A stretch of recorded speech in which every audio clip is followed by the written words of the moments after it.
Pemirsa, sidang banding yang diajukan Ferdy Sambo, Putri Chandrawati, Kuat Ma'ruf, dan Ricky Rizal digelar secara terbuka dan disiarkan untuk publik di Pengadilan Tinggi Jakarta.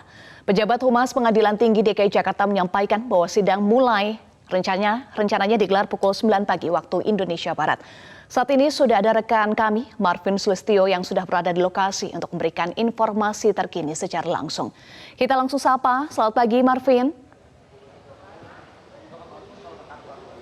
Baik, Eva dan juga pemirsa, betul sekali saya melaporkan langsung dari depan ruang sidang Kartika yang nantinya akan menjadi tempat untuk putusan dari banding yang tentunya sudah disampaikan sebelumnya. Seperti yang tadi sudah disampaikan juga kepada pemirsa sebelumnya, Eva, bahwa memang pengawasan sejak pagi tadi sudah dilakukan oleh tim Gegana yang ada di bagian depan. Apel pun sudah dilakukan, pengamanan sudah dilakukan pun untuk saat ini. Namun terkait dengan konfirmasi terhadap 4 terdakwa apakah hadir atau tidaknya dalam putusan banding kali ini, memang kami masih mendapatkan konfirmasi lebih lanjut. Namun meskipun demikian, seperti yang juga sudah Anda dengarkan informasi sebelumnya pemirsa, bahwa memang keputusan dari Pengadilan Tinggi DKI Jakarta tidak mewajibkan bagi terdakwa untuk hadir dalam pendengaran putusan banding kali ini. Kalau sedikit saya akan mereview terkait dengan siapa-siapa saja majelis hakim tinggi yang akan memimpin sidang kali ini, maka akan ada 5 orang. Yang pertama ada Singgih Budi Prakoso, dengan kemudian Ewe Sutriadi, Hamulyanto, Abdul Fattah, dan Tony Pribadi. Sementara nantinya yang akan mengetuai setiap sesi dalam pembacaan banding akan bergilir, di antara untuk pembacaan banding terhadap Ferdy Sambo akan diketuai oleh Singgih Budi Prakoso. Perkara Putri Chandrawati akan dipimpin oleh Hakim Tinggi Ewe Sutriadi. Perkara Ricky Rizal akan ditangani oleh Hakim Tinggi Hamulyanto, dan perkara Ma'ruf Amin akan diketuai oleh Hakim Tinggi Abdul Fattah. Dan nantinya juga sesuai dengan jadwal, jika mengacu kembali kepada konfirmasi kepada pihak Humas, ada pukul 9 pagi akan dilangsungkan untuk sidang. Namun sampai dengan saat ini kami memang masih melihat untuk pengamanan sudah semakin diperketat. Namun kami juga masih menantikan apakah nantinya akan ada tim kuasa hukum dari salah satu terdakwa yang akan hadir atau tidak dalam Pengadilan Tinggi DKI Jakarta kali ini.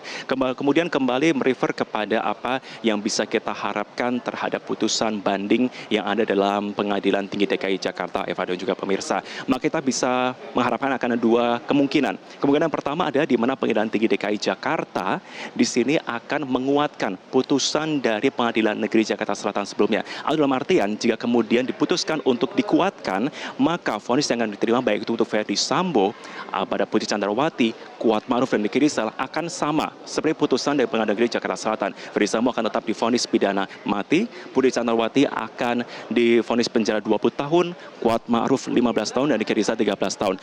Namun itu juga tidak menutup kemungkinan adanya kemungkinan kedua yang bisa diputus dalam sidang banding kali ini, yakni adalah putusannya yang kemudian kedua adalah di mana Pengadilan Tinggi DKI Jakarta akan mengambil alih atau mengadili sendiri, mengadili sendiri, itu adalah kemungkinan kedua. Mengadili sendiri ini artinya bisa kita melihat kemungkinan bahwa vonis tersebut akan bisa diperberat atau bisa diperingan atau bahkan sama. Namun dalam hal ini maka hanya akan ada 3 terdakwa jika kita mengacu kepada kemungkinan diperberat, yakni hanya kepada Putri Chandrawati, kepada Kuat Ma'ruf, dan juga Ricky Rizal. Kenapa? Karena masing-masing dari Kuat Ma'ruf itu divonis pidana sebelumnya dalam tingkat negeri 15 tahun, Ricky Rizal 13 tahun, dan juga Putri Chandrawati 20 tahun. Belum maksimal dalam pengenaan pasal yang dikenakan sebelumnya. Sementara Ferdy Sambo sudah maksimal, yakni hukuman mati.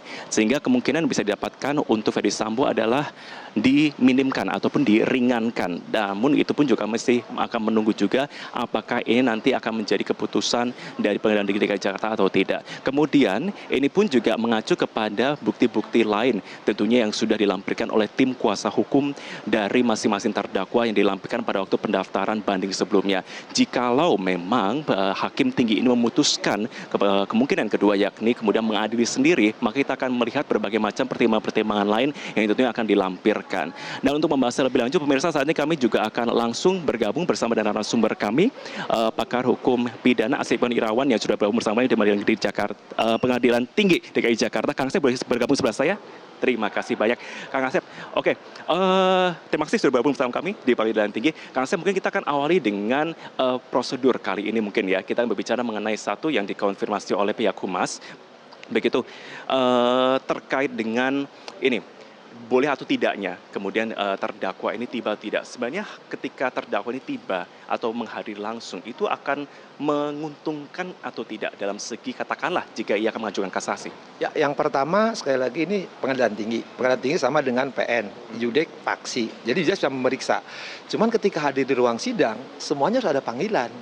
Nah, di perkara pidana itu jurusitanya adalah sekali lagi ya, di pidana itu adalah jaksa. Kalau PT mau memerintahkan hadir, PT perintahkan PN, perintahkan kejaksaan untuk memanggil yang bersangkutan. Tapi kalau yang bersangkutan tidak dipanggil datang, ya aneh. Kan di dalam penjara nggak mungkin boleh keluar gitu kan, itu sekali yang pertama. Tapi kalau pengacaranya datang, sekali lagi, pengacaranya datang tanpa dipanggil, ya nggak bisa.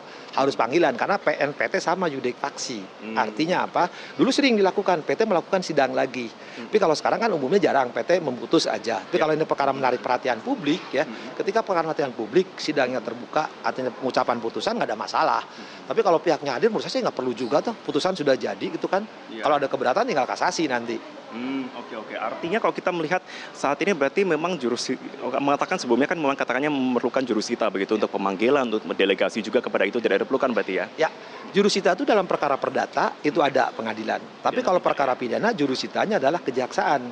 Jadi yang memanggil itu adalah kejaksaan. Jadi pengadilan membuat penetapan, misalkan PT buat penetapan, perintahkan PN nanti perintahkan kejaksaan untuk memanggil. Tapi itu jarang. Tapi dulu-dulu pernah dilakukan. PT itu bisa menyidangkan tapi memanggil kembali melalui kejaksaan karena jurusitanya adalah kejaksaan. Kalau di perkara perdata jurusitanya bisa, tapi itu perkara perdata. Ya. Jadi PNPT boleh menyidangkan, itu sering dilakukan dulu, cuman berapa tahun ini memang PT jarang menyidangkan, itu cukup baca berkas, langsung putusan, nanti beritahukan. Tapi kita bersyukur sekarang ya, bahwa PT itu terhadap perkara-perkara menarik perhatian, seperti kemarin kasus yang Jakarta Pusat, yang kompetensi ya, KPU itu terbuka. Artinya apa? Supaya publik bisa mengikuti pertimbangan, ya kenapa PT memutus, misalkan nanti perkara apakah ringan, apa sama, atau lebih berat. Jadi publik sekarang kan ada keterbukaan, bisa ngikutin waktu diucapkan. Tapi sekali lagi saya ingatkan, di perkara pidana itu jurusita adalah kejaksaan. Pengadilan bukan ada jurusita, nggak ada. Mengenai dua kemungkinan dalam banding kali ini kita akan bahas lebih lanjut, tapi usai jeda Kang Asep tahan dulu pemirsa, kami akan jeda terlebih dahulu, tetaplah bersama kami di Breaking News Metro TV.